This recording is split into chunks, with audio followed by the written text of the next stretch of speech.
3 minutes. That's how long it took to destroy my career and simultaneously save my soul.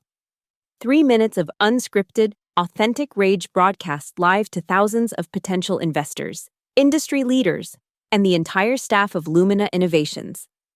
My hands trembled as I handed back the company microphone, but my voice had been steady when it mattered most. In those 3 minutes, I'd managed what 5 years of therapy couldn't accomplish. I finally stood up for myself. My name is Eleanor Wright, though everyone at Lumina called me Ellie. Everyone except Victoria Barnes, our CEO, who exclusively referred to me as you, or the PR girl. Despite my position as Senior Communications Director, the same Victoria Barnes who was now staring at me with such concentrated fury that I half expected laser beams to shoot from her eyes and incinerate me on the spot. But I'm getting ahead of myself. To understand why I chose professional suicide over continued employment at one of the most prestigious tech firms in Boston, you need the full story. It didn't happen overnight. It never does. It was death by 1,000 cuts, the stolen ideas, the public humiliations, the impossible deadlines, and finally, the discovery that changed everything. I joined Lumina Innovations 5 years ago, fresh from graduate school with a shiny new MBA and enough optimism to power a small city. The company was then a promising startup disrupting the clean energy sector with their revolutionary solar storage technology. Their motto, "Illuminating the Future," seemed profound rather than painfully cliché, and I was genuinely excited to be part of something meaningful. Victoria Barnes wasn't the CEO then. She was the newly appointed Chief Marketing Officer, recruited from a Fortune 500 company with a reputation for aggressive growth strategies. I remember our first meeting, her sharp Louboutins, sharper smile, and the clinical way she assessed me, as if calculating my worth down to the penny.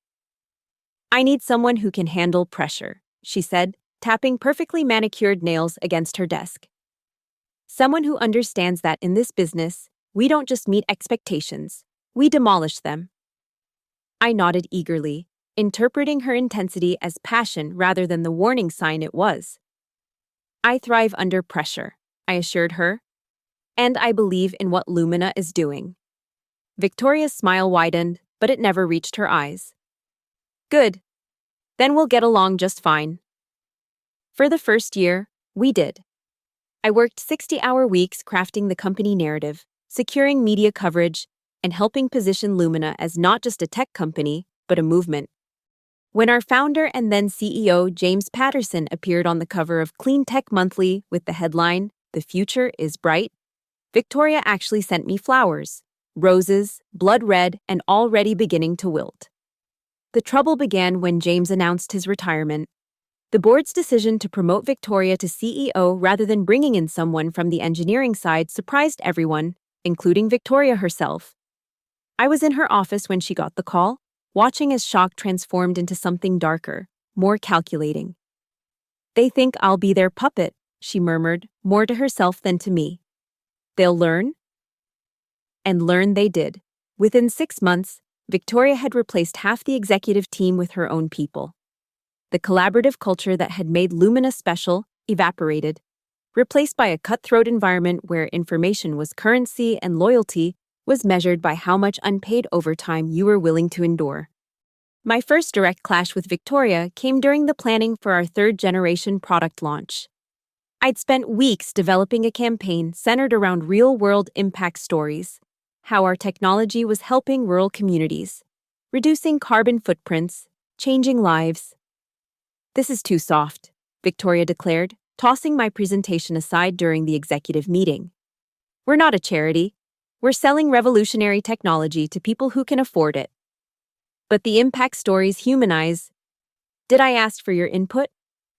Her voice was quiet, which somehow made it worse. "The campaign will focus on exclusivity and innovation. Our target market isn't interested in feeling good. They're interested in being first." I should have stood my ground. Should have pointed out that our market research showed exactly the opposite. Instead, I swallowed my objections and nodded.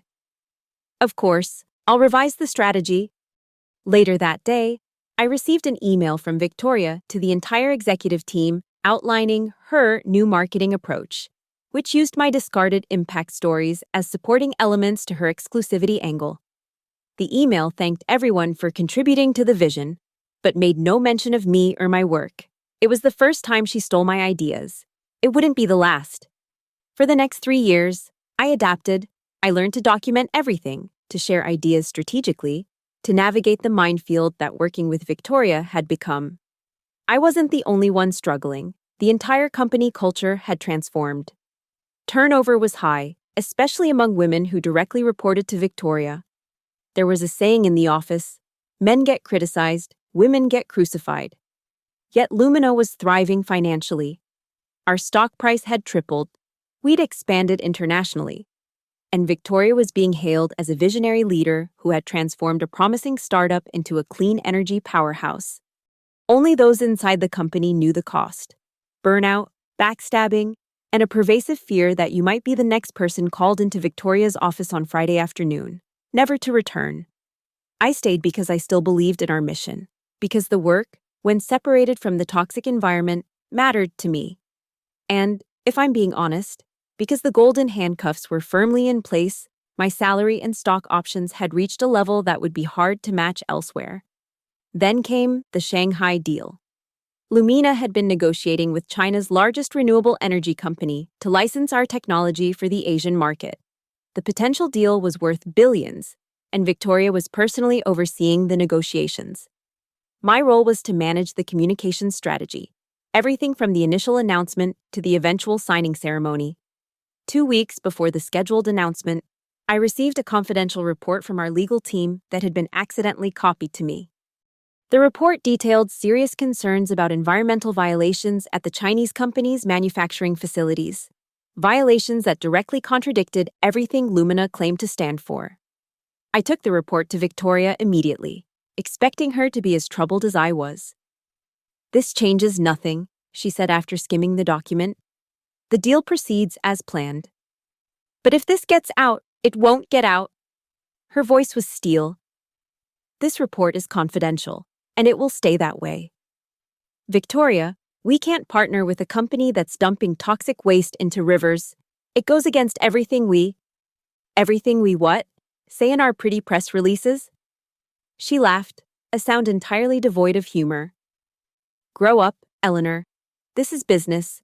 The board wants this deal, our shareholders want this deal, and we're going to deliver it. But nothing. Your job is to make us look good, not to develop a conscience at the 11th hour. Do I make myself clear?" I left her office feeling physically ill. That night, I barely slept, wrestling with my options. I could resign on principle, but the confidentiality agreements I'd signed were airtight. I couldn't go public with what I knew without risking legal ruin.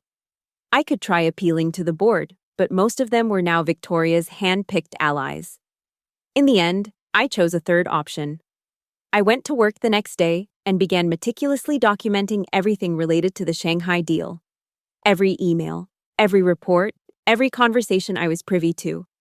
If I couldn't stop the deal, I could at least ensure there was a paper trail. A week before the announcement, Victoria called me into her office. Spread across her desk were printouts of emails, my emails, to our legal team requesting clarification on certain aspects of the environmental report. "Explain this," she said, her voice dangerously soft. "I needed to understand the legal implications for our communications strategy," I replied, fighting to keep my voice steady. "No. What you needed to do was follow instructions. My instructions." She gathered the papers into a neat stack. "You're off the Shanghai project, effective immediately. Ryan will take over." Ryan Lewis was Victoria's latest protege, a man with half my experience and twice my confidence. He was also notoriously willing to bend ethical boundaries to advance his career. "You can't do that," I said, surprising myself with my boldness. "I've been leading this project for months. The media relationships, the strategy, it's all built on my work. And now it's Ryan's work." Victoria's smile was glacial. "Consider this a warning, Eleanor. The next time you go behind my back, you won't just lose a project." I should have quit then. Instead, I retreated to my office, closed the door, and had the quietest panic attack of my life, muffling my gasps into a sweater I kept in my desk drawer for cold days. When I emerged an hour later, I wore the mask that had become my professional armor, competent, unflappable Ellie, who took whatever the company dished out with a smile. The Shanghai deal was announced with great fanfare. Our stock jumped 15% in a single day. Victoria was featured in the Wall Street Journal as a deal-maker extraordinaire who was redefining American business in China. Ryan was promoted to Vice President of Strategic Communications, effectively becoming my superior despite having been at the company 2 years to my 5. And I started looking for another job. Quietly, carefully, putting out feelers to my network while continuing to perform my duties with the same diligence as always. The irony wasn't lost on me.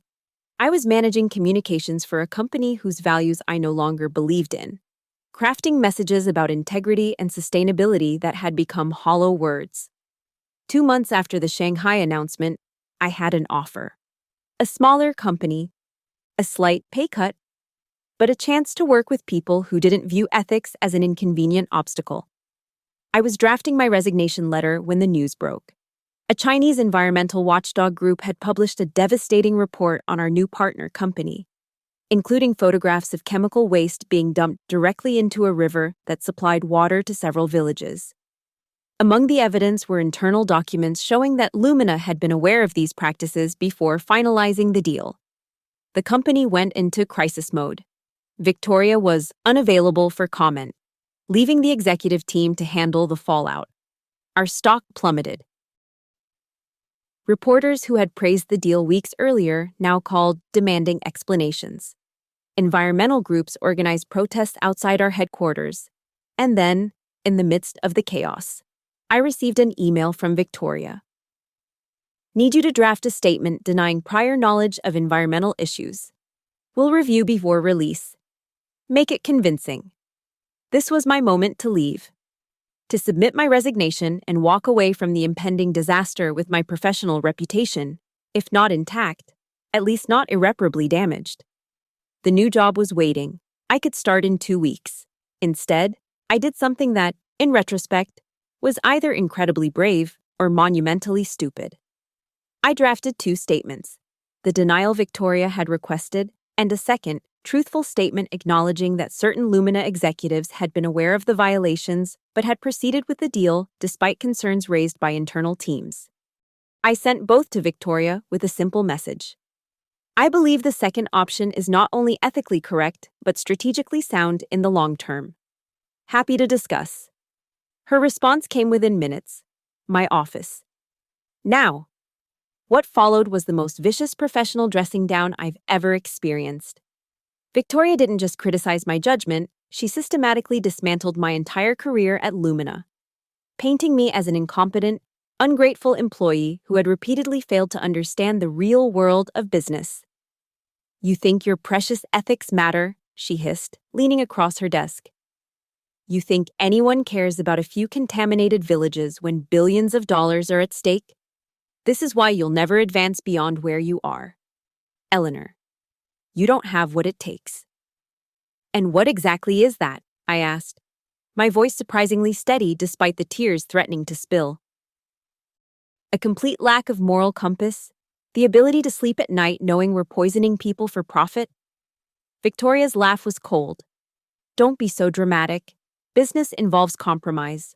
Always has, always will. There's compromise, and then there's corruption. I said, we've crossed that line. We. There is no we in this situation. There's the company, making decisions necessary for growth, and there's you, failing to execute your duties as directed. She sat back in her chair. The denial statement will be released this afternoon. Ryan will handle it, since you've proven yourself unreliable. I'm giving my 2 weeks' notice, I said, the words tumbling out before I could reconsider. Victoria's expression didn't change. That won't be necessary. You can clear out your desk today. HR will process your final paycheck. I had expected to feel devastated. Instead, as I packed my personal items under the watchful eye of a security guard, I felt something close to relief. The golden handcuffs had been unlocked.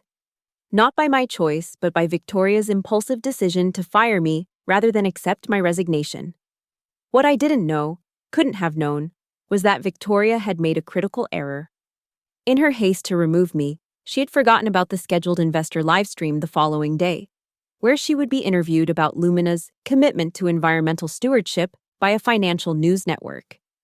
An interview I had arranged. An interview for which I had prepared the briefing materials. An interview where I was supposed to be managing the technical aspects and social media engagement from behind the scenes. I received the frantic call from Ryan at 6 a.m. "Ellie, I know you're probably not thrilled with me right now, but we need you for the live stream today. Victoria is insisting on proceeding despite everything, and none of us know the technical setup or have the social media login credentials. I've been fired. Ryan. Remember? It's just for today, as a contractor. Full day's rate plus a bonus." The desperation in his voice was palpable. "Please, Ellie. My ass is on the line here." I should have said no. Should have hung up and gone back to sleep, letting them deal with the mess they'd created. Instead, I named a consulting fee so outrageous I was sure he'd refuse. "Fine," Ryan said without hesitation. "Just be here by 8. And that's how I found myself back at Lumina Innovations less than 24 hours after being escorted out. Wearing the branded company polo shirt that was standard for behind-the-scenes staff during media events. The irony of being fired one day and brought back as an emergency contractor the next wasn't lost on me. But I maintained a professional demeanor as I set up the livestream equipment and briefed the social media team. Victoria arrived 30 minutes before the scheduled interview, immaculately dressed in a power suit that probably cost more than my monthly rent. She didn't acknowledge my presence, speaking only to Ryan and the network producer about the interview parameters. Remember, I overheard her telling Ryan, "We pivot any environmental questions to our broader sustainability initiatives. We express appropriate concern about the allegations, but emphasize that we're conducting our own independent investigation.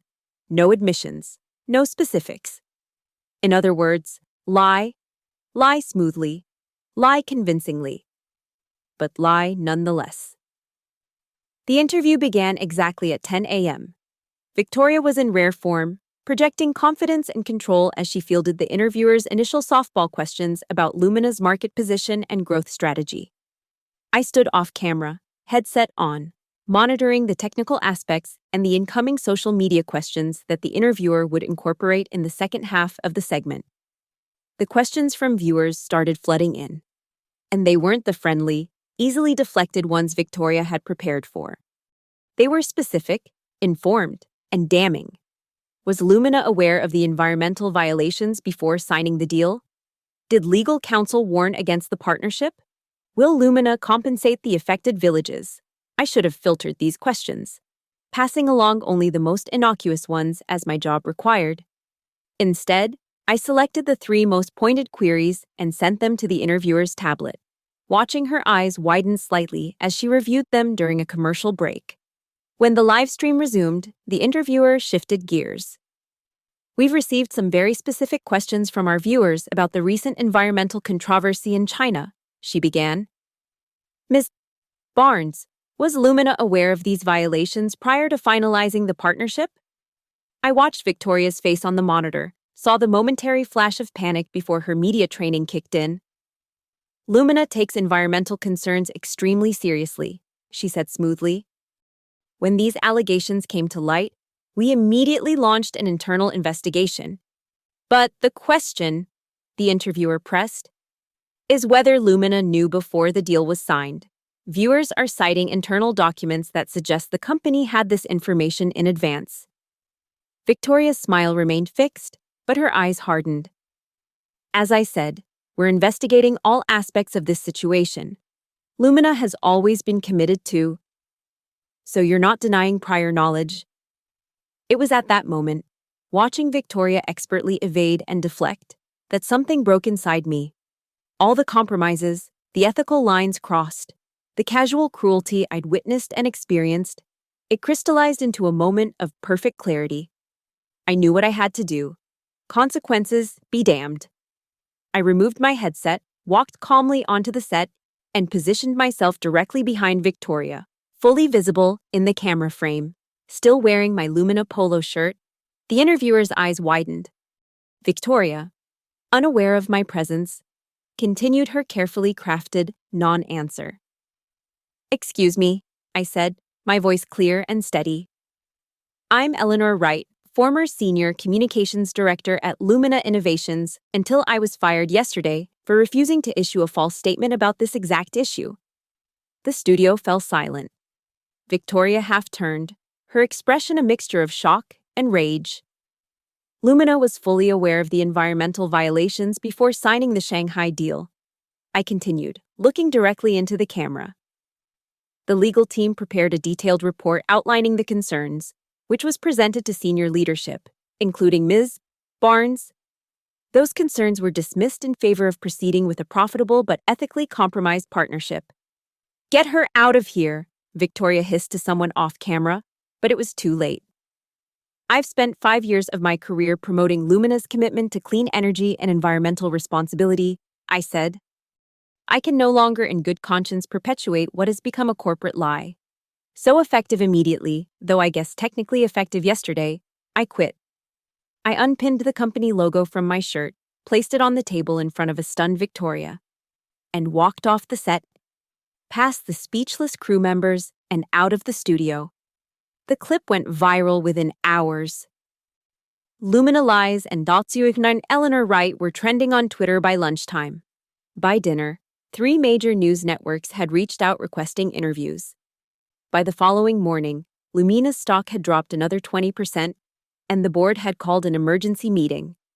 As for me, I turned off my phone, bought a bottle of expensive whiskey I couldn't really afford, and spent the evening alternating between hysterical laughter and panic attacks as I contemplated the smoking ruins of my career. I had violated my NDA, publicly humiliated a powerful CEO, and essentially blacklisted myself from corporate communications for the foreseeable future. Yet underneath the panic was something else, a sense of lightness I hadn't felt in years. The weight of complicity had been lifted. Whatever came next, at least I could face myself in the mirror again. What came next, as it turned out, was not professional exile, but its opposite. The job offer I'd secured before the debacle stood firm. In fact, the CEO called personally to express her admiration for my commitment to integrity. Environmental organizations reached out with consulting opportunities. A publisher suggested a book about corporate ethics in the clean energy sector. Victoria Barnes resigned 3 weeks after my on-air resignation, citing personal reasons and a desire to pursue other opportunities. The board appointed an interim CEO from the engineering division and announced a renewed commitment to ethical business practices. The Shanghai deal was put on hold pending a complete review. I received a formal letter from Lumina's legal team regarding my NDA violation, but it stopped short of actual legal action, perhaps because pursuing the case would only generate more negative publicity. Instead, it contained carefully worded language about mutual agreement to cease public discussion of internal matters.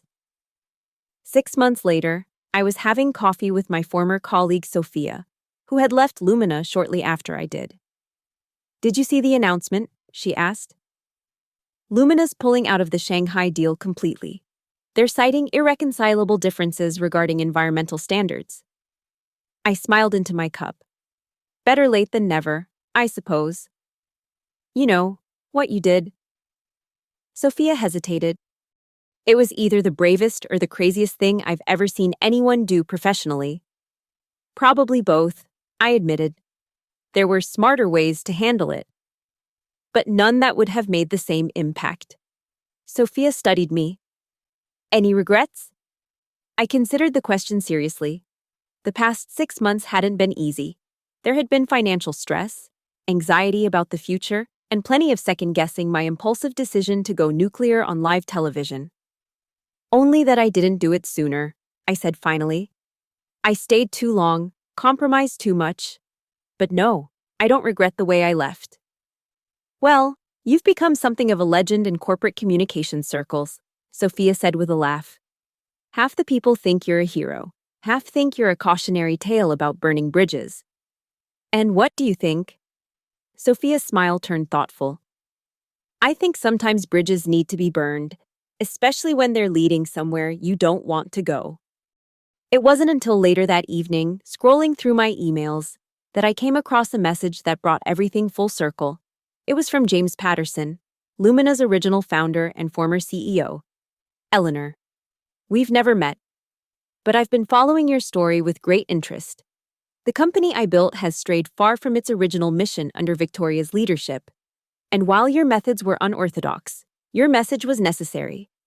I'm assembling a team for a new venture in the renewable energy space, one that will have ethical considerations built into its DNA rather than treated as an afterthought. Your experience, both the professional skills and the moral courage you've demonstrated, would be invaluable. If you're interested in discussing further, I'll be in Boston next week. Regards, James Patterson. I read the email twice, then sat back and laughed. A real laugh, full of genuine amusement and something like vindication. The universe, it seemed, had a sense of irony after all. My 3 minutes of career suicide had led me right back to where I started. But with a crucial difference, this time, I was entering with my eyes open and my integrity intact. This time, I knew exactly where my lines were drawn and what I was willing to sacrifice to defend them. Sometimes burning a bridge lights the way forward. I accepted James's invitation to meet, curious about his new venture but making no promises. Whatever came next, whether I joined his team, continued my independent work, or charted an entirely different course, I would do it on my terms, with my values non-negotiable. That decision, made in a moment of clarity amid the chaos of a live stream gone wrong, turned out to be the best career move I never planned. Not because it led to better opportunities, though it did, but because it led to a better me, someone who finally understood that professional success without personal integrity is no success at all. They say revenge is a dish best served cold, but in my experience, it's best served live, on camera. Wearing a company polo shirt with thousands of investors watching, not revenge for its own sake, but the particular satisfaction that comes from standing in your truth after years of swallowing lies. 3 minutes. That's how long it took to transform from company spokesperson to corporate whistleblower. 3 minutes to exchange security for integrity. 3 minutes that cost me a job but returned something far more valuable, the ability to recognize my own face in the mirror again. Sometimes the most powerful statement you can make is simply, I quit. And sometimes, just sometimes, the universe applauds when you do. The board meeting convened on a rainy Tuesday morning, exactly 1 month after my televised resignation. I wasn't present, of course, but I heard about it later from Ryan, who had reached out with an awkward apology and an even more awkward request for a reference. Apparently, the new regime at Lumina was conducting a thorough house cleaning, and Victoria's protégés were feeling the chill. According to Ryan, the board meeting began with a presentation from an external ethics consultant who had been brought in to assess the damage and recommend a path forward. The consultant's report was blunt. Lumina had a culture problem, one that predated the Shanghai deal but had culminated in that particular disaster. The board was shell-shocked. Ryan told me over drinks that neither of us really wanted but both felt were necessary for the conversation. They kept asking how things had gotten so bad without them noticing. I couldn't help but laugh. They noticed. They just didn't care as long as the stock price was climbing. Ryan had the grace to look uncomfortable. Yeah, well, they're caring now. Stock's down 40%.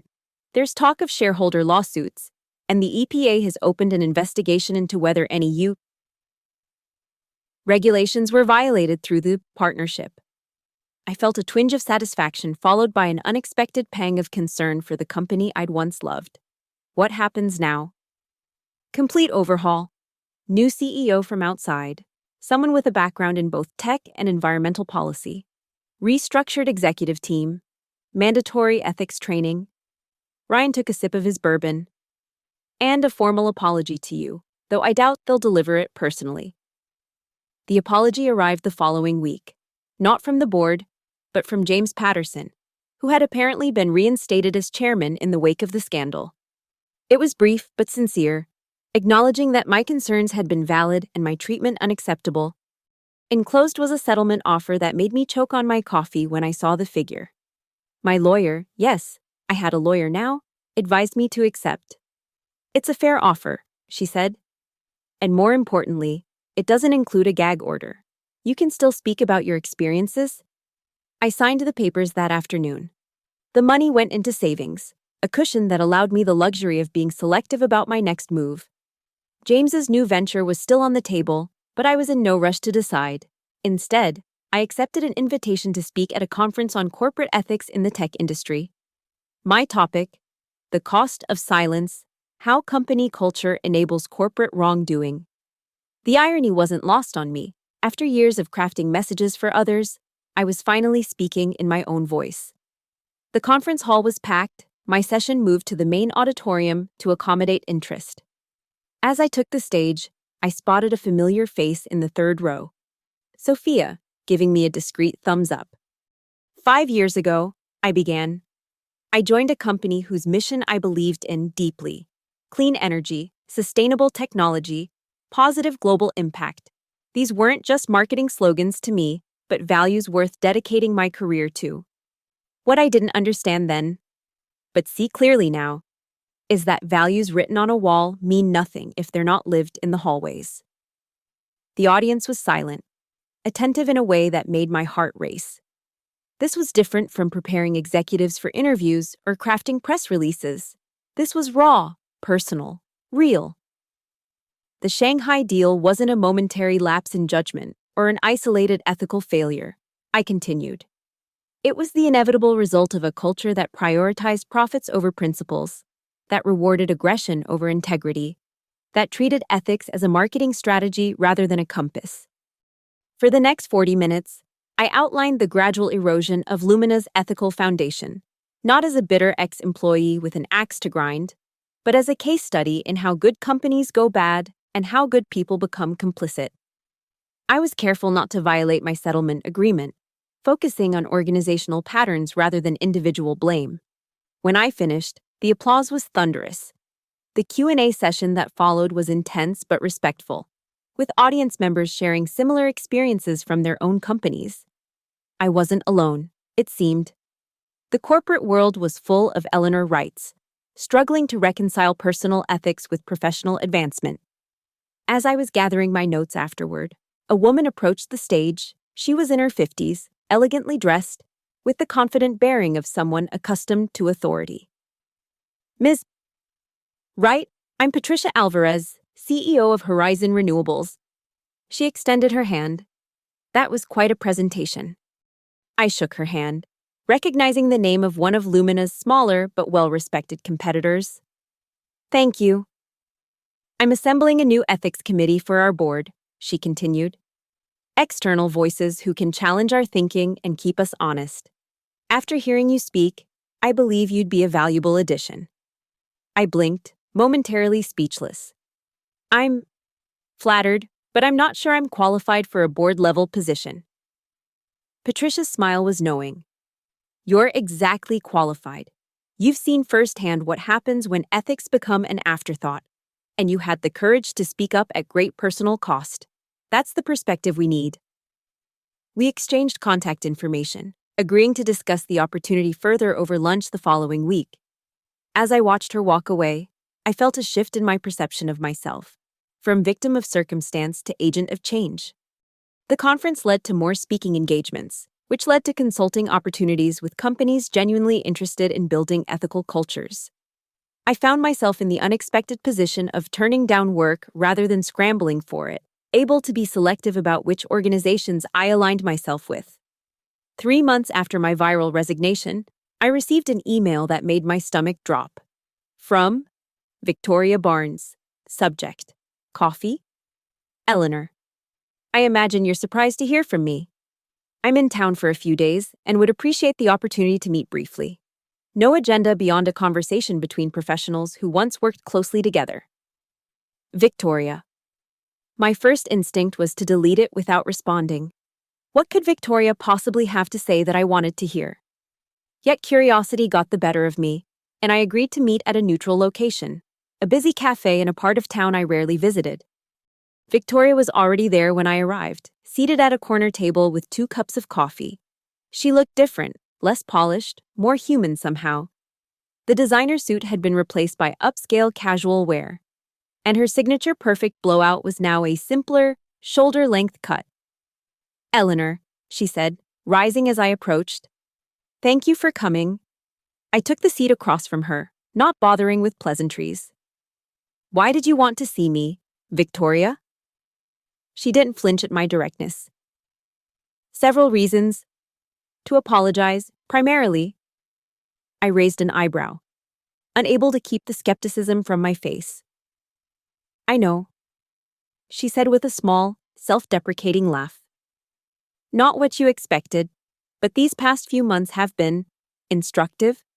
Losing my position at Lumina, becoming essentially unemployable in the industry I've dedicated my life to, it creates a certain clarity." "Are you looking for sympathy?" "No." Victoria met my gaze directly. "I'm looking for understanding. Perhaps, and offering what insight I can in return." She took a sip of her coffee, gathering her thoughts. "The narrative about me since the Shanghai debacle has been simplistic. The villainous CEO who sacrificed ethics for profit. It's not inaccurate, but it's incomplete." "How so?" I asked, my curiosity despite myself. I didn't start out intending to compromise my values or the company's. When I joined Lumina, I genuinely believed in the mission. But there's a particular pressure that comes with being a woman in that position. A sense that you have to be twice as tough, twice as successful, to justify your seat at the table. I remained silent, neither agreeing nor disagreeing. Each compromise seemed necessary at the time. Victoria continued. Each ethical corner cut was rationalized as being for the greater good of the company. Until eventually, the compromises became the norm, and the original mission was lost. "Yeah, that doesn't excuse what happened," I said, thinking of the contaminated villages, the lies, the culture of fear she had created. "No, it doesn't." Victoria agreed, surprising me again. "Nothing excuses it. I'm not asking for absolution, Eleanor, just offering context." "Why tell me this?" Victoria considered the question. "Because your actions, however much they cost me personally, were correct. And because I think you're at a crossroads similar to one I faced years ago." I frowned. "I'm nothing like you." "Not now," she conceded. "But success brings its own pressures and temptations. The speaking engagements, the consulting, the board offers, they're all opportunities to influence positive change. They're also paths to power. And power has a way of shifting perspectives." The conversation left me unsettled for days afterward. Victoria's warning, for that's what it had been, echoed in my mind as I fielded calls from potential clients and considered James Patterson's standing offer to join his new venture. Was she right? Could I someday find myself making the same compromises, justifying the same ethical lapses in the name of some greater good? Or was her warning simply a way to assuage her own guilt, to suggest that anyone in her position would have made the same choices? I didn't have clear answers, but the questions themselves were valuable. They kept me vigilant, aware of the subtle ways integrity can be eroded over time. A week after my meeting with Victoria, I accepted James Patterson's offer to join his new company, Green Sphere Technologies, as Chief Ethics Officer, a position he had created specifically with me in mind. The role gave me oversight of corporate governance, stakeholder relationships, and a direct line to the board of directors. "Your job," James told me during our first official meeting, "is to be the conscience of this company, to ensure that we never lose sight of why we're doing what we're doing, even when it's difficult or costly." I studied him across the conference table. "And if that means telling you that a lucrative deal is ethically unsound," James smiled, the lines around his eyes crinkling. "Especially then. I didn't build Lumina to watch it become what it did under Victoria. I won't make the same mistake twice." The first year at Greensphere was challenging but exhilarating. We were building something from the ground up, with ethical considerations woven into every decision rather than treated as an afterthought. My role evolved beyond what either James or I had initially envisioned. I wasn't just the company's ethical watchdog, but a key voice in shaping our corporate identity. We implemented transparency practices that were revolutionary for the industry, publishing our environmental impact assessments, establishing an independent review board for all major partnerships, creating compensation structures that rewarded ethical leadership rather than just financial performance. There were struggles, of course. Potential investors who walked away when they realized our commitment to ethical practices wasn't just window dressing. Partners who grew frustrated with our extensive due diligence processes. Board members who questioned whether we were leaving money on the table unnecessarily. During one particularly tense board meeting, when a major investment opportunity was at risk because of concerns I'd raised about labor practices in a potential partner's supply chain, I found myself thinking of Victoria. Would she see my stance as naive idealism? Would she be right? The deal would accelerate our growth by at least 18 months, argued Terrence, our CFO. And the labor issues, while concerning, aren't directly connected to the technology we'd be licensing. Everything is connected, I countered. We can't claim to be building a better future while partnering with companies that exploit workers. It's not just ethically inconsistent, it's a reputational risk. The room fell silent. I could feel the weight of the decision, the millions of dollars at stake, the pressure to compromise just this once. It was exactly the kind of moment Victoria had warned me about, where principle and pragmatism collided, where the easy path diverged from the right one. James, who had been listening quietly, finally spoke. Eleanor's right. We walk away from the deal unless they address the labor issues. That's non-negotiable. The relief I felt in that moment wasn't just about winning the argument, it was about being in an environment where integrity mattered, where my voice was valued not despite my ethical stance, but because of it. As we left the meeting, James fell into step beside me. You know, he said thoughtfully, most companies have to learn these lessons the hard way, through scandal, through failure, through public humiliation. Like Lumina, I said. Like Lumina. He agreed. But we have the advantage of your experience, your willingness to speak uncomfortable truths. It's worth more than any technology patent or market advantage. Over the next 2 years, GreenSphere grew steadily, if not spectacularly. We developed a reputation for rock-solid integrity that attracted a different kind of investor, partner, and employee, those who shared our vision of success beyond the balance sheet. Our technology was making meaningful inroads in renewable energy storage, particularly in regions where traditional power infrastructure was unreliable or non-existent. I still spoke at conferences occasionally, sharing the evolving story of how corporate ethics could be a competitive advantage rather than a constraint. At one such event in New York, I encountered Ryan again, now working for a sustainability consultancy after his inevitable departure from Lumina. You were right, he said during the reception afterward, clinking his glass against mine. About all of it, Lumina, Victoria, the culture we allowed to develop. We all played our parts, I acknowledged, including me, for staying silent as long as I did. Ryan shook his head. At least you found your voice eventually. Some of us never did. And now, I asked, genuinely curious about his journey since Lumina. Now I'm trying to help other companies avoid the same mistakes. He smiled ruefully. I've become an ethics evangelist. Who would have thought? Redemption looks good on you, I teased. His expression turned serious. Have you heard about Victoria? I shook my head. After our coffee meeting, I deliberately avoided following her career trajectory, not wanting her continued presence in my thoughts. She started a nonprofit, Ryan said. Working with female executives on ethical leadership. It's small, but apparently gaining traction. I absorbed this information with mixed emotions. Part of me was skeptical. Was this genuine transformation or image rehabilitation? Another part hoped it was real, that Victoria had truly learned from her downfall and was channeling her considerable talents towards something worthwhile. Good for her, I said finally, and meant it. Everyone deserved the chance to rewrite their story, to align their actions with their better nature. Even Victoria Barnes. 3 years to the day after my televised resignation. I received a package at my office. Inside was a framed article from Business Ethics Quarterly featuring GreenSphere as a case study in values-driven growth in the renewable energy sector. A handwritten note was attached. You found a better way forward. Keep holding the line. V. B. I placed the framed article on my office wall, not as a trophy, but as a reminder of where I'd been, of the cost of compromise, of the unexpected paths that open when you stand in your truth.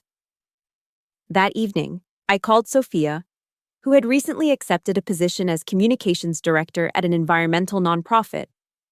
It's my resignation anniversary, I told her when she answered. 3 years since the infamous live stream meltdown. Sophia laughed. Are you celebrating or commiserating? Neither, just reflecting.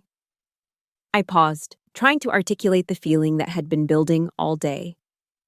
It's strange to think that the worst professional moment of my life led to everything good that came after.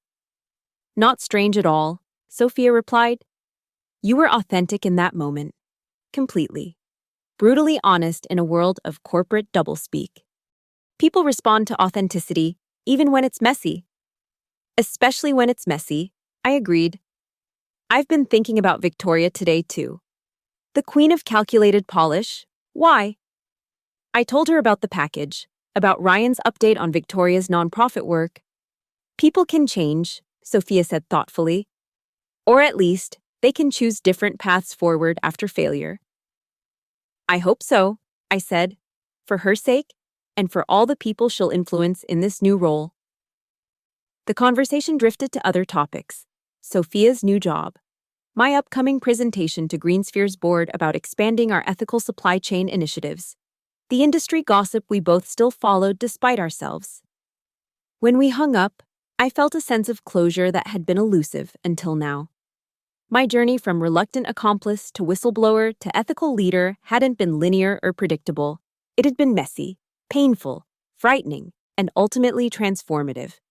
Not just for me, but for the ripple effects that continued to spread.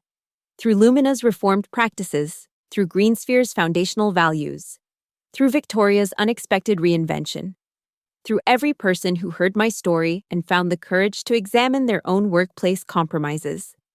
The next morning, I was reviewing materials for a pitch meeting when my assistant knocked on my door. There's a woman here to see you, she said. She doesn't have an appointment, but she's very insistent, says her name is Linda Zhao. And she has information about environmental violations at TerraCore Industries. TerraCore was one of the largest players in our field, a company whose aggressive growth strategies and flashy marketing had always struck me as eerily reminiscent of Victoria's Lumina. Send her in, I said, setting aside my work. Linda entered hesitantly, clutching a tablet to her chest like a shield. She was young, probably just a few years out of college, with the anxious, sleep-deprived look of someone carrying a heavy burden. Ms. Right, she began, her voice barely above a whisper. I'm sorry to come without an appointment, but I didn't know who else to talk to. I work in TerraCore's sustainability division, and I've discovered some discrepancies in our emissions reporting that my supervisor is pressuring me to ignore. As she spoke, I felt an eerie sense of déjà vu. This was me 5 years ago, standing in Victoria's office with the Shanghai report, hoping naively that simply pointing out the problem would be enough to fix it. Sit down, Linda, I said gently, gesturing to the chair across from my desk. Tell me everything, and then we'll talk about what comes next. As she began her story, I realized that my own journey had come full circle. Once I had been the whistleblower, now I was in a position to support another young woman facing the same impossible choice between career security and personal integrity. The universe does indeed have a sense of irony, but it also, perhaps, has a sense of purpose. My public resignation hadn't just been an act of personal liberation, it had been a beacon, drawing others like Linda who needed to know they weren't alone, that speaking truth was possible, that there were people and organizations that valued integrity over expediency. It won't be easy, I told Linda when she finished her account, which was even more troubling than I'd initially feared. But you're not alone in this, and what you're doing matters. The same words I wish someone had said to me, standing in Victoria's office with damning evidence and a trembling voice. "What should I do?" Linda asked, the weight of the question hanging between us. I smiled, feeling the full circle of my journey complete itself in this moment. "Let me tell you about the day I decided that my integrity was worth more than my job title," I began. "And then, let's talk about how we can help you preserve both." Sometimes the end of one story is just the beginning of another. My 3 minutes of career suicide hadn't been an ending at all, but the opening chapter of something far more meaningful, a life and career defined not by titles or achievements, but by the courage to stand in my truth, even when, especially when, it would have been easier to remain silent. Victoria had been right about one thing: power does shift perspectives. But she'd been wrong about the inevitability of compromise. Every day, in boardrooms and offices across the country, people were choosing a different path, choosing to align power with principle, success with substance, profit with purpose. I was proof it was possible. And now, so was Linda. The story that began with "I quit" had evolved into something far more powerful. We stand. We stand for integrity. We stand for truth. We stand for the radical notion that business can be both ethical and successful, that corporations can be both profitable and principled. It wasn't revenge that had driven me onto that livestream set 3 years ago, at least, not entirely. It was the desperate need to reclaim my voice, my values, my very self from a system designed to reward compliance over conscience. The true revenge, if you could call it that, wasn't in Victoria's downfall or Lumina's public humiliation. It was in the alternative I now lived every day, the proof that another way was possible, that ethical leadership wasn't just an aspirational slogan, but a viable business strategy. As I walked Linda through her options, legal protections for whistleblowers, documentation strategies, potential allies within TerraCore, I felt a sense of purpose more profound than any I'd experienced in my career. This wasn't just about exposing corporate wrongdoing, it was about creating spaces where such wrongdoing couldn't take root in the first place. "Why are you helping me?" Linda asked suddenly, interrupting my explanation of whistleblower protection laws. "You don't know me. TerraCore isn't your problem." I considered her question carefully. Because 3 years ago, I was sitting exactly where you are now. Terrified, isolated, questioning everything I thought I knew about my career and my future. And I wish someone had been there to tell me that choosing integrity isn't career suicide, it's career liberation. Linda nodded slowly, understanding dawning in her eyes. "The livestream resignation. That was you, wasn't it? We studied it in my business ethics class in college." I laughed, still not entirely comfortable with my status as a case study. "That was me. Not my most strategic moment, but definitely my most honest one."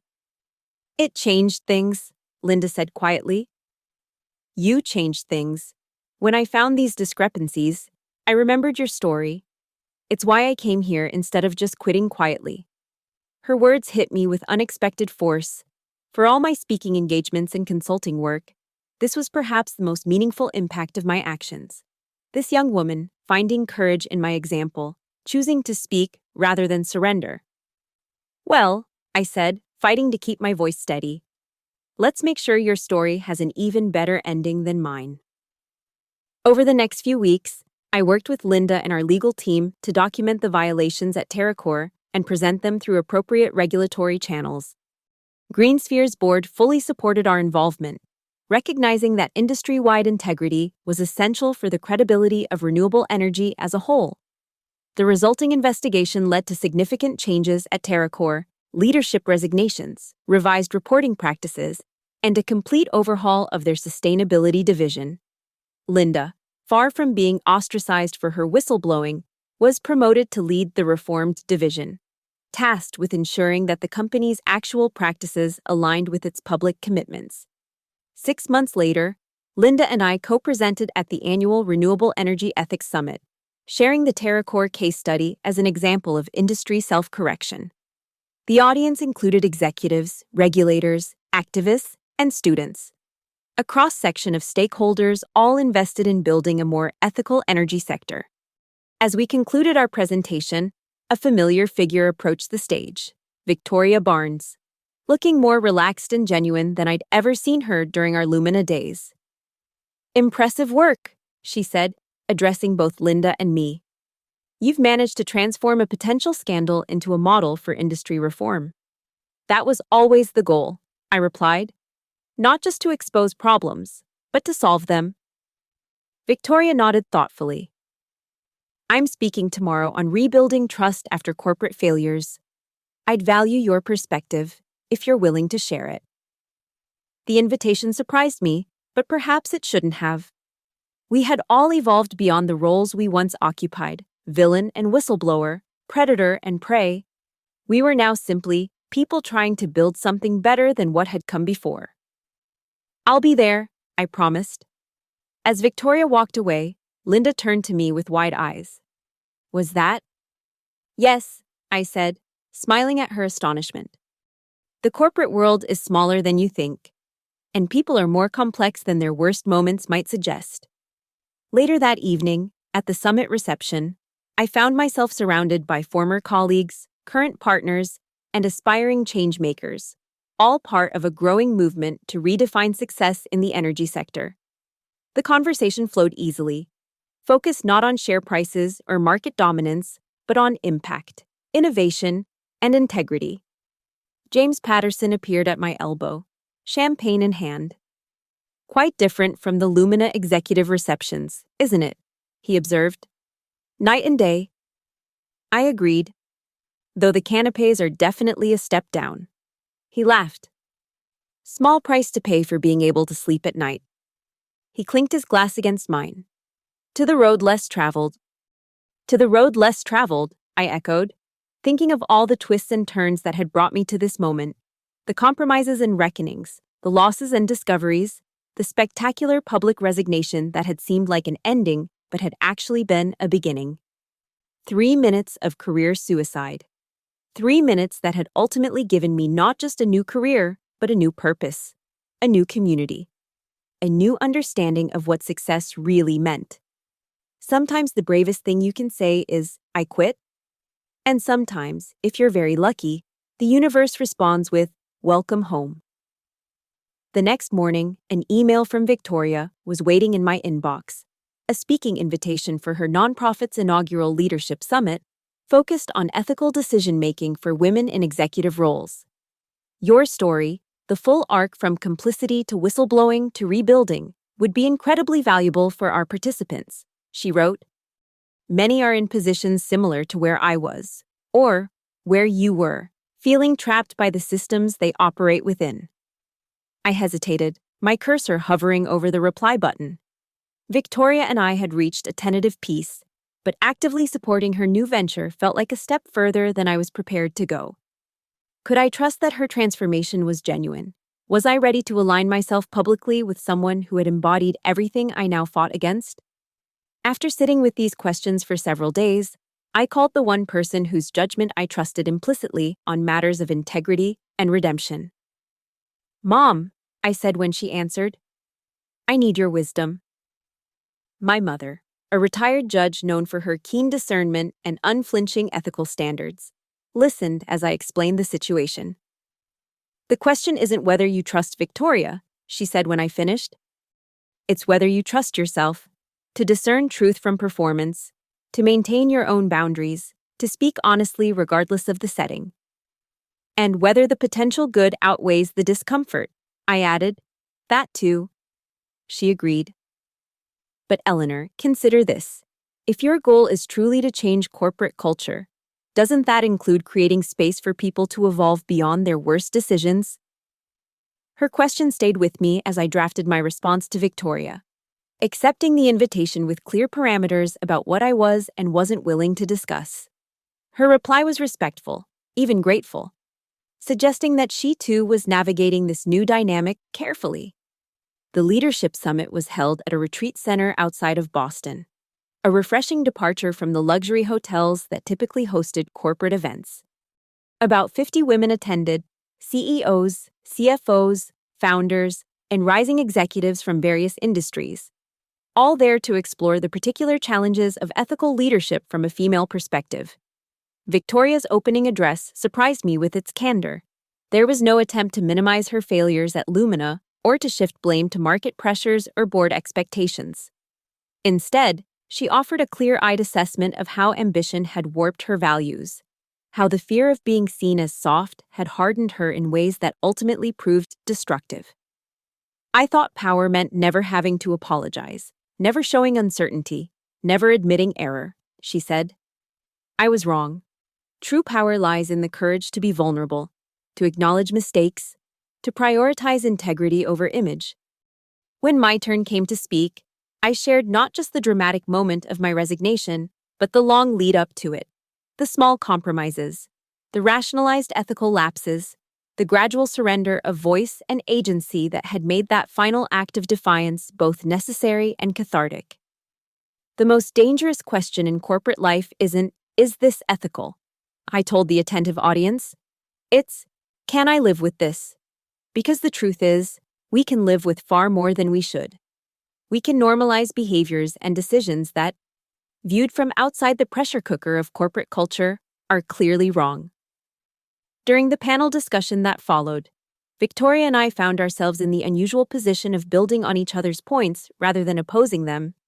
Our different experiences, hers as the executive who had crossed ethical lines, mine as the employee who had called it out, created a more complete picture of how corporate ethics failed and how they could be restored.